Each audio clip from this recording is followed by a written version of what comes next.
Anyway, let's go on to another question. I'm going to try to ask this question. It's one of those ones where I'm not 100% sure what the guy was wanting, but I'm gonna go for it anyway. It's probably a good one for either one of you guys. So this guy has 3 deer trails going around the side of a hill, if you can imagine that, and they're all 30 yards apart. The wind blows across all 3 of them. How do I determine which trail to set up on, or do I put one trail downwind and 2 upwind? I'm imagining like a trail at the bottom, in the middle, and then 2/3 up or something like that. It'll be interesting because me and Dan will have different attitudes based on the bows we shoot. So go ahead, Dan, tell them how you do it. Well, was his question basically which one are the deer using? And yeah, how does he determine which one to set up on? Okay, so I believe that the deer are probably cruising the low trail in the mornings and evenings, and during the day they're probably cruising the upper trail. Or if they're bedding up towards the upper trail.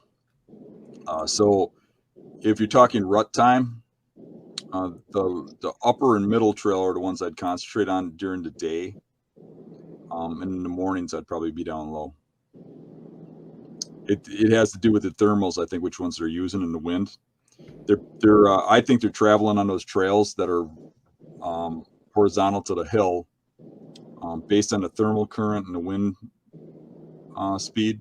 And I would say that the 2 upper trails are probably the ones being used during the daytime the most, but at the thermal drop times, they're down lower.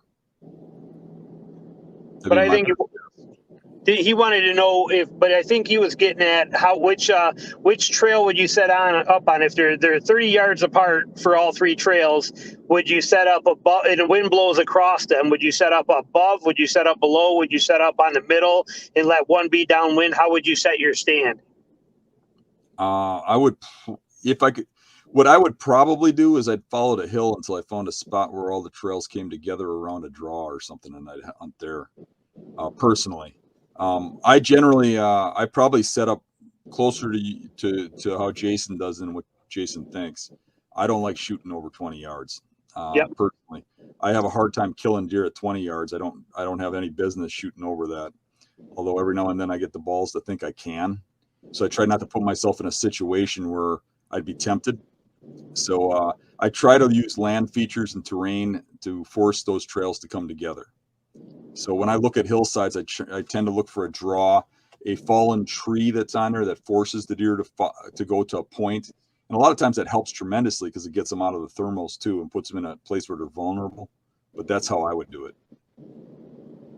Yep, and the micro transitions that are on there too. You'd be amazed what if you just got an open hillside to say it's got a lot of oak and stuff like that on there.